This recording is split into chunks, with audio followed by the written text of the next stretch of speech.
သူပတ္တဇက်အရှင်သခင်အတွက်တာဝန်ကျေသူပိစုပန်ဝတ္ထုမေတော်ရတော်တရားထေရီသည်လေနာယောဂနှိမ့်ဆက်ခံရသဖြင့်အိယာထက်တွင်နေရကြောင်းကိုအရှင်သာရိပုတ္တရာမထေရအားလျှောက်ထားလေထိုအခါအရှင်သာရိပုတ္တရာမထေရသည်ရှင်ရာဟုလာမထေရကိုစွမ်းစားစရဏနေစေတော်မူ၏မိမိတပါးတည်းသာကောသလမင်း၏နန်းတော်သို့ကျော်သွားလေနန်းတော်သို့ရောက်တော်မူသောငါးချင်းသားနှင့်ထောပတ်များရောနှောသောဒလေးစွမ်းတစ်ကိုခံယူတော်မူလာ၏ထို့နောက်အရှင်ရာဟုလာအားထိုစွမ်းကိုပေးအပ်လိုက်လေရတော်တရားထေရီမသည်တားတော်ရာဟုလာလာရောက်ပို့သောထိုစွမ်းကိုစားလိုက်ရသည်နှင့်ယောဂငြိမ်းအေးခဲ့ရ၏ဤအကြောင်းကိုအကြောင်းပြုလေအောက်ပါတိတ်ဆက်ကြောင်းကိုဆောင်းတော်မူသည်အတေဝတ္ထုပါယာနတိဘီန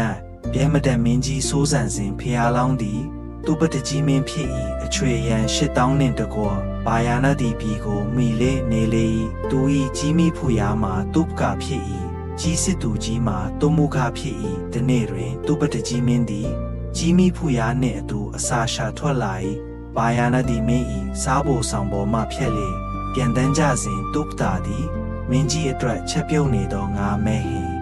အနက်များကိုရှူရှိုက်မိလေနေ့ရက်မြောက်သောနေ့၌သူပတ္တကြီးမင်းကအစာရှာထွက်ရန်ခေါ်သောအခါတုပ္ပတာက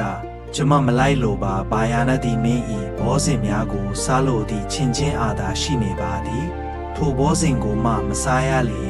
အသက်ခန္ဓာဆုံးရပွဲရှိပါသည်ဟုပြောဆိုလေထိုအကြောင်းကိုတုမုခကြီးစစ်သူကြီးကြားသိရသောအခါကြီးမင်းနှင့်မိဖူရာတို့အားနှစ်သိမ့်စကားပြောဆို၏ထိုနောက်ကြီးများကိုခေါ်လေမင်းကြီး၏စားဖို့ဆောင်ရှိရာသို့ပြန်ထွက်လာလေတုမုခသည်လက်ရွေးစဉ်ကြီးသူရဲကောင်းရှစ်ကောင်နှင့်အတူစားဖို့ဆောင်၏ခေါင်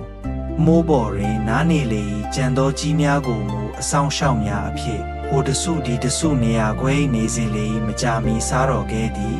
မင်းကြီး၏စားဖွဲ့ဘောဇင်တို့ကိုထမ်းဖို့ဖြင့်ရှိုထမ်းလျက်စားဖို့ဆောင်ထဲမှထွက်လာ၏မင်းရင်ပြင်သို့ရောက်သောအခါကြီးစစ်သူကြီးတုမုခသည်ကြီးများအားအချက်ပေးလေပြန်ဆင်းလိုက်လေစားတော်ခဲ့၏ရင်ဘတ်ကိုလက်သေးဖြင့်ကုပ်ရိနားလေတစ်ချိန်တည်းတွင်ပင်စားတော်ခဲ့၏နာခေါင်းဖျားကိုနှုတ်သီးဖြင့်ဖန်းကိုက်၏မျက်နာကိုလည်းအတောင်နှစ်ဖက်တို့ဖြင့်ပိတ်ကာထားလိုက်၏ထိုအဖြစ်အပျက်ကိုမင်းကြ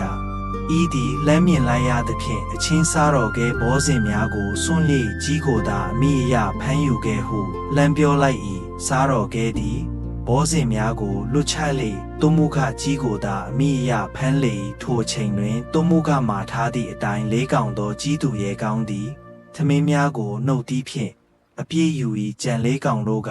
ငါအဲများကိုပါနိုင်သမျှကိုက်ချီလေယူသွားကြကကြီးမင်းနှင့်မိဖူရာတို့အားကျွေးမွေးကြလေမင်းကြီးသည်ကြီးစစ်သူကြီးအားအဘယ်ကြောင့်ဤကဲ့သို့သောအမှုကိုပြုပါသည်နည်းဟုမေးလျင်တုမုခကအကြောင်းဣဇုံကိုရှောက်တင်လေထိုအခါမင်းကြီးသည်များစွာအန်ဂျလီရဲ့အရှင်သခင်၏အကျိုးအတွက်မိမိအသက်ကိုစွန့်ကာဆောင်ရွက်သောကြီးစစ်သူကြီးနှင့်ကြီးမင်းတို့အားဘေးမဲ့ပေး၏ထို့ပြင်နေ့စဉ်ကြီးမင်းနှင့်မိဖူရာအားလည်းကောင်းအခြားသောကြီးများအားတအမလန်ဆဲ့တစိတ်ချက်သောထမင်းများကိုလည်းကောင်းကျွေးမွေးလေဇပောင်းဘာယာနတိမင်းကြီးအရှင်အာနန္ဒာတုမုခကြီးစစ်သူကြီးအရှင်သာရိပုတ္တရာတုပ္ပကကြီးမိဖူရာရာဟုလာမေတော်တုပတ္တကြီးမင်းဖျားလောင်းဗုဒ္ဓအနှစ်ချုပ်တာဝန်ကျေသူကိုထိုက်ထိုက်တန်တန်ချီးမြှင့်